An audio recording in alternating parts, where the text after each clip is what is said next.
This is probably gonna be a long and tough video, but I'm ready. I got my water right here. I'm gonna take a sip. Let's do this.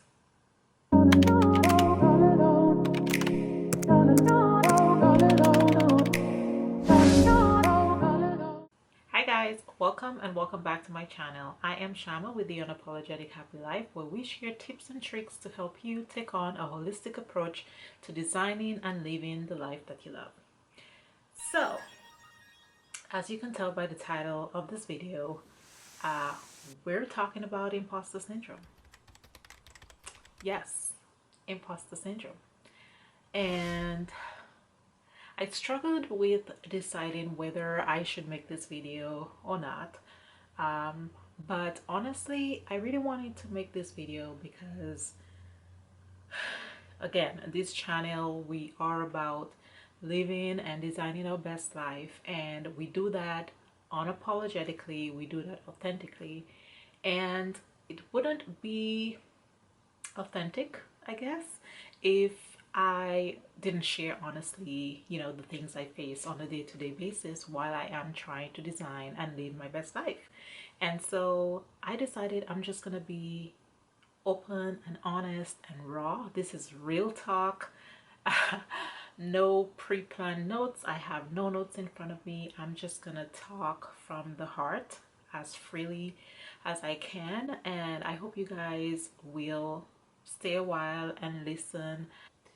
Imposter syndrome is something that I've dealt with for a very, very long time, and it might not look like it on the outside. People might think I have my life together, I know what the hell I'm doing. And but it's something that I battle with quite a lot. And in case you're new to the concept of imposter syndrome and you don't know what it is, imposter syndrome, or imposter phenomenon as it's known as well, is basically the idea or the concept of you feeling like a fraud in whatever it is you're doing, and you're afraid that you don't belong wherever you are, and that at some point you're gonna get found out to be a fraud. So say for example you walk into a room, or you get invited to a room to give a talk or something as an expert. You might feel when you show up there that, oh my god, I don't belong there. How did I get here? I don't know what I'm doing. And you get scared that people are gonna find you as a fraud or an imposter. So hence the term imposter syndrome. And honestly, it could come from anything. It could come from experiences that you've had, probably stemming from a young age. Maybe there was a certain situation that you experienced or just something, but it could happen from anything. And it tends to happen quite a lot in women. And most frequently, there are men who experience it too, but it seems to be more frequent or show up more in women, and most importantly minority. Okay, so minority women. As a minority, it might also stem from the fact that you've been told all your life as a minority, and especially a woman, that you don't belong. If I'm gonna be honest, I'm gonna be real honest, okay? We live in a society, which it's changing now, thank God, but for a very, very long time, the society that we've lived in has normalized men, and particularly white men, as belonging in certain situations, in certain positions. For example, like we know, sometimes men and women who are similarly situated, men, and especially white men, will make more money than a similarly situated woman. And especially if it's a woman, a minority, they're gonna make way more. That white man is gonna make way more than a woman, a minority, who have possibly the same experience, the same knowledge, or maybe even more, but she might get paid less. So we've lived in a society that has normalized white men, belonging, and a woman, and particularly a woman of minority, not really belonging. So when you've been trained to think that way for a long time, that you don't belong or you have to work twice as hard to get the same recognition as somebody who is similarly situated as you, or you even being more or better situated than the other person, but you have to work twice as hard, then subconsciously you start telling yourself you don't belong. And I think that's what happens for a lot of women of minority. We start telling ourselves we don't belong. Here there are people that has been doing the same thing that we've been doing for decades more, or much longer than we've been doing it. What makes us think we have the right to be here? For me, again, this is something that I've struggled with for a while. And yes, part of it stems from knowing and being told in society that you don't belong, or I have to work twice as hard to feel like I belong or to get the same recognition. But I want to say that there was one particular situation when I was a kid that happened that might have fostered this kind of fear. And imposter syndrome, let me just say, it's normally not just by itself. If you have imposter syndrome or you've been dealing with imposter syndrome, you're probably going to experience it with one of these four, if not multiple of these four factors. You might have anxiety, you might have self-doubt, you might have an issue with perfectionism, as well as a fear of failure. And honestly, I think for me, I think I deal with 3 out of the 4 factors with my imposter syndrome. So whenever I face imposter syndrome, it might show up in either me fearing failure, doubting myself at times, or wanting to be a perfectionist and doing everything a perfect way. And for me, the perfectionism factor shows up more than others, but the other 2 that I mentioned also show up at times. And I want to say that might have stemmed from, I remember one particular situation as a kid that caused me to kind of doubt myself. As a kid, I was a smart kid. I've always been a smart kid, not to toot my own horn, but I've always been a smart kid, always did pretty well in my classes. I've never been the best test taker, but when it came to performing, I've always been a well-performed student. And I'm from the Caribbean, so the school system in the Caribbean is different than here in the US. If you are from the Caribbean and you're watching this, then you're familiar. But as a young kid, we have what we call primary school, which may be equivalent to, I want to say, maybe elementary and middle school together here in the US. So in the Caribbean, when you're in primary school at grade 7, which I think at that age I was about, at that stage, 7th grade, I was maybe age 10, I want to say. But anyways, in primary school, when you reach the last grade, which is typically 7th grade, there's an exam called the common entrance exam that you take to, you sit that exam and then you get to go to high school. And then came the time for me to take the common entrance exam to prepare me to go to high school. That was the very first major exam that I was taking in my school life. I mean, yeah, I've taken tests, but an exam, that was the very first exam that I was taking as a kid. And I remember being nervous at the exam. And so when you take that exam, there are 3 different levels, I guess, based on how you score, that you fall in. So the very top level is the scholar. Was it the scholar? I think it might have been the scholar level. I don't remember, though that was years ago. But the very top level, it might have been the scholar level, where obviously you've performed like at the very top rank. And that was an exam that everyone in the country sat, okay? And so that means for you to have been a scholar, you performed really well in the entire country among all the high schools, I think. I'm going off of memory, so I think that's how it worked. Then you had the bursary level, and then you had a level where I guess it was just pass. You passed. And so I sat that exam and performed the exam, and then results came and I got a pass. Oh my God, I don't know why I'm getting emotional. Whew. I I did not think I was gonna get emotional for this video, but I got a pass when I sat the common entrance exam, and I thought I did the best I could at the time. As a kid, I was only 10 years old. Oh my God.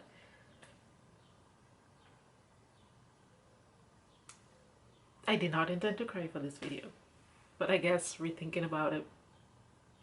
So I got a pass for this. I got a pass. And my mom was very disappointed in me. And y'all, this is raw, real talk, vulnerable moment. My mom was so disappointed in me that she was a teacher too at that school that I attended as a kid. She was a teacher at that school. And so everybody thought, based on how I was doing and performing in school, that I was gonna, I guess, at least have a bursary, if not a scholar. And I came out with just a pass. And she was highly disappointed, and she voiced that this. Okay, sorry about that. My battery died. What a perfect time for my battery to die. So I had to replace my battery. But I was saying that when I took that exam, my mom expected that I was gonna have at least a bursary, if not a scholarship level.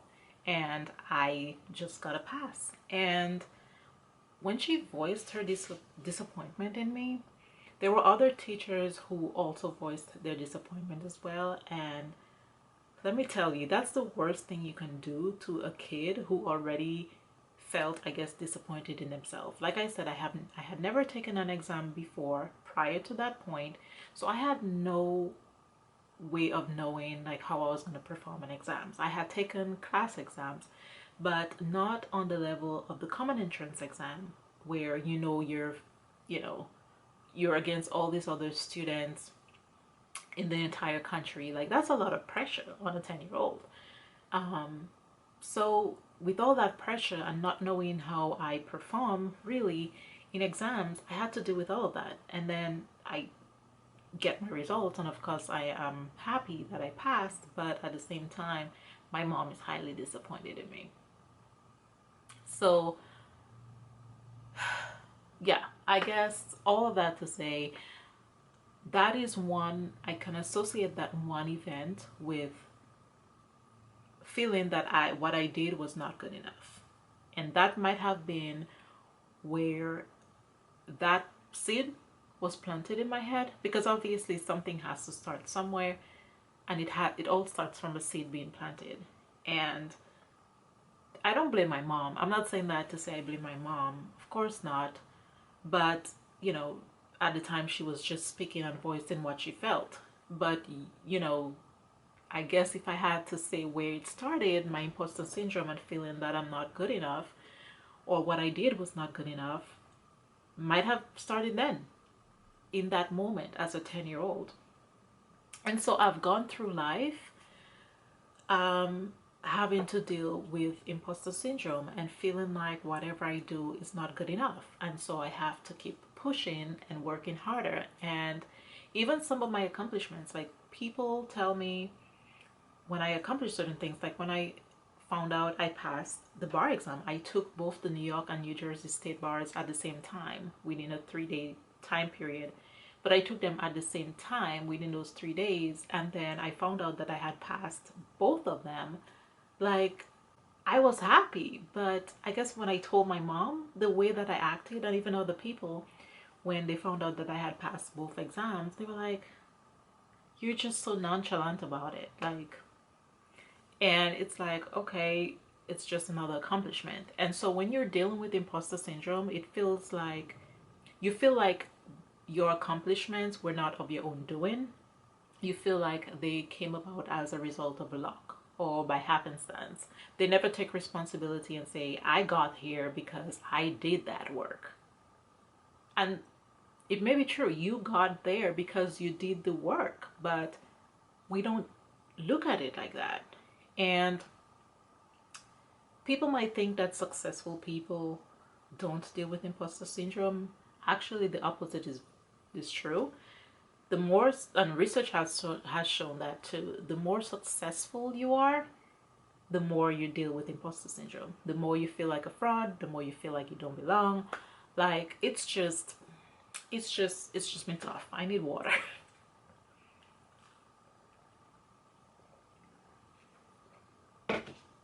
So then, as a result of the imposter syndrome, I deal with self-doubt a lot. There are certain things that I want to get done and I doubt myself that I can do it. Even though other people recognize the potential in me, I doubt myself. I do have a fear of failure sometimes. So I feel like no matter how hard I try, it might not be as successful as I would like it to be. So sometimes I just don't try at all. And the most difficult one for me is imposter syndrome showing itself through perfectionism. And I see that in everything I do. And let's just be honest, we all know perfectionism, like, there's nothing, perfection doesn't exist. Okay? It just doesn't exist.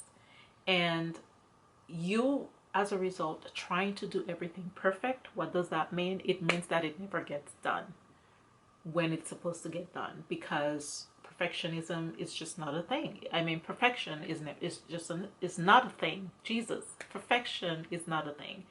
But perfectionism is something that I deal with, whether it's for work, whether it's for a project that I want to do, or anything. It will not get done until I think it's perfect enough. And even when it might seem perfect enough and I send it out, I still feel like it's not perfect enough. And so I'm constantly thinking, oh, there is something that I did wrong. And the hardest thing is when you do something and then you realize, especially if you turned it in, and then you come to find out, oh my God, I did a mistake. There was a typo that I had.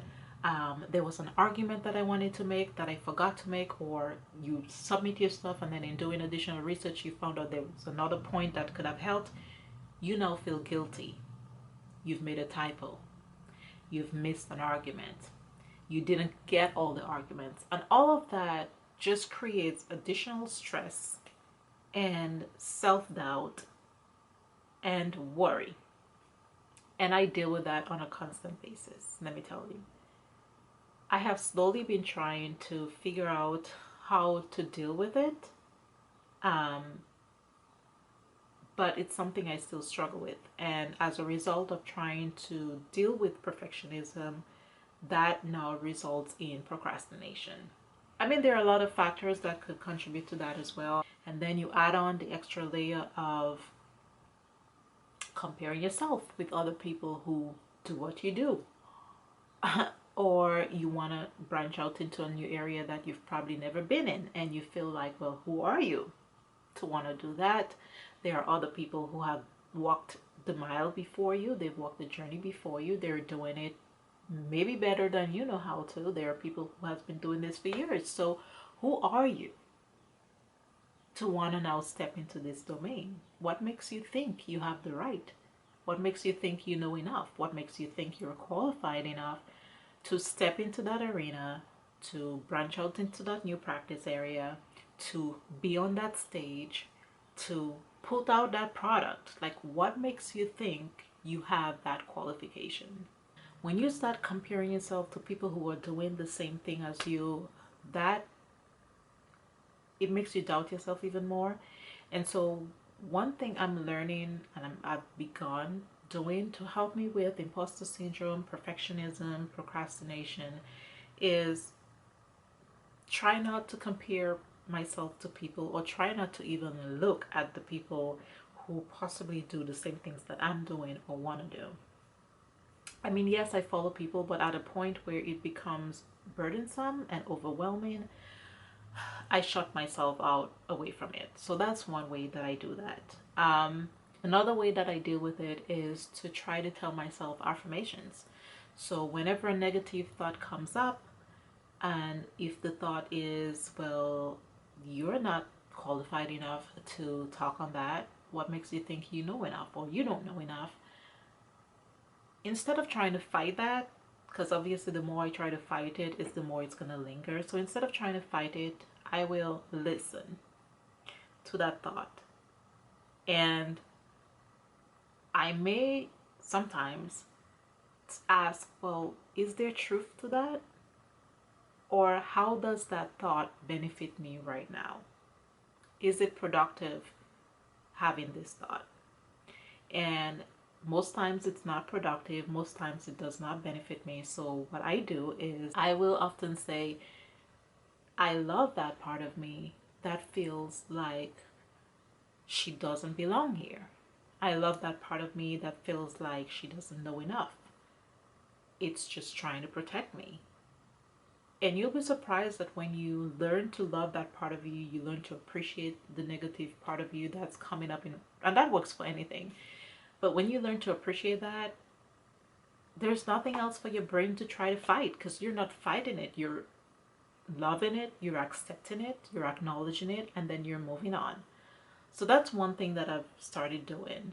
And the other thing as well is, especially when it comes to you don't know what you're doing or you don't belong, I try to tell myself, well, there are other people, you know more than certain people, and there are people who don't know as much as you do, and they're doing more than you are.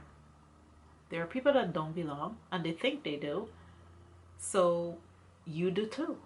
And that helps me get through it. And what's amazing is I came across this talk. It was a brief talk, I think, with Michelle Obama. She was asked the question of imposter syndrome, and she said something that was so amazing and that stuck with me, which was, she obviously, we know, Obama, Michelle Obama, she's like, she's like it. And she was saying that she's sat at many tables, she's been to many places, she's done many things, and even she herself has had the thought that she doesn't belong at this table. And she said that thought has stuck with her for some time, but she's been in rooms where and sat at tables where she'll tell herself that you don't belong here, until the next person besides her start talking, and she says, but wait a minute, no, it's not you who don't belong, it's this person next to you who doesn't belong. But she said, what's important to remember and tell yourself is sometimes the person next to you is the one who doesn't belong. They don't know as much as you do, but they think they belong because society has told them they belong at that table. And what you have to remember is the person who doesn't belong but thinks that they do is not going to make space for you who think you don't belong. They're not going to be like, well, hey, I understand you feel like you don't belong, and I feel like I belong, but I actually don't belong here, so come around, let me just make some space for you. And that stuck with me. She was like, nobody's going to make space for you at that table where you think you don't belong. The people who are at that table who actually don't belong, they're going to keep thinking they belong because society has told them that they belong. You who belong, you need to tell yourself you belong and start making space for the other people who do belong, and kick out the ones who don't belong. So that stuck with me, and I've been telling myself that ever since. Those are just some of the things that I've been doing to deal with it. Does that mean it's going to go away? No, it's not. But guess what? There's also a good part to imposter syndrome. And y'all, like I said, I know this video is long and I'm apologizing, okay? I'm trying to wrap up. But I just wanted this to be real and raw, because this is something that like I said, I deal with on a consistent basis. And I know I'm not the only one. And I just wanted to be real, raw, and honest with you guys. And I just want to say, if you're dealing with imposter syndrome, yes, there are ways of dealing with it, but you have to realize it can be a good thing as well, because dealing with imposter syndrome and doubting myself at times, like always feeling like I don't know enough. And I realize that with projects, especially if it's something that I'm doing for the very first time, I will spend a lot of time researching before I actually get to work. I know there are some people that they get to work first and hey, they deal with it as they go, and I'm slowly trying to get there. But for me, most of the times, I'm not going to start something unless I feel like I know enough. I've researched for days, I've researched for months, like asked questions, I've talked to someone about it, and I've researched some more. Like, that is my process for dealing with perfectionism and self-doubt. Like, I want to feel like I know enough, and even when I know enough, I still don't know enough. But the good thing with dealing with that is dealing with imposter syndrome can be a driving force and a pushing force, because sometimes you get yourself in a certain situation where you be like, oh shit, I am like deep and I can't get out. So it's gonna force you to do what you need to do to actually look like you know what the hell you're doing. It does serve as a driving force because you're gonna put in that work, okay, to make sure that you don't get found out as an imposter or as a fraud, even though you are not a fraud and you are not an imposter. So I just want to say, if you are dealing with imposter syndrome, let's just be honest, you're not alone. There are tons of people out there who are dealing with imposter syndrome. And if you're a successful Black woman, guess what? It's something that you're probably going to keep dealing with. You're just going to learn to eventually get over it. But it's going to pop its nasty head sometimes. But guess what? You belong. You know what the hell it is you're doing.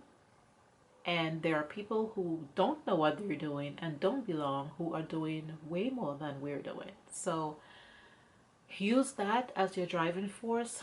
Use that as your pushing factor to start that project, put out that product, do what you're doing, and realize that nothing is ever perfect. So if you're somebody who's dealing with perfectionism and imposter syndrome at the same time, give yourself the space to release something when you think it's 80%, because nothing's ever 100% perfect, but at least allow yourself the space to release whatever it is, at least when you think it's 80% done, and you can always go back and fix it.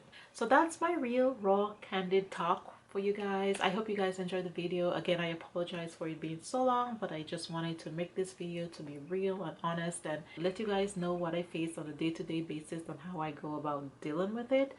So I hope you guys enjoyed the video. If you are someone who deals with imposter syndrome as well, go ahead and leave a comment down below. Let me know what you think it might have started from and how you're dealing with it. Oh, and if you did make it this far, go ahead and comment,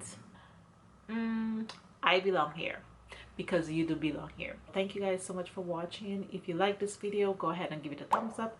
If you've not yet subscribed yet, do so by hitting the subscribe button below and the bell notification so that you never miss another upload from me.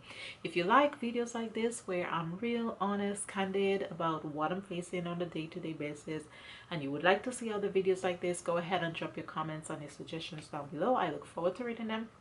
Again, thank you guys so much for watching. I love you guys so much. I will see you guys next time, but until then, be blessed and remember to live life unapologetically. Bye guys.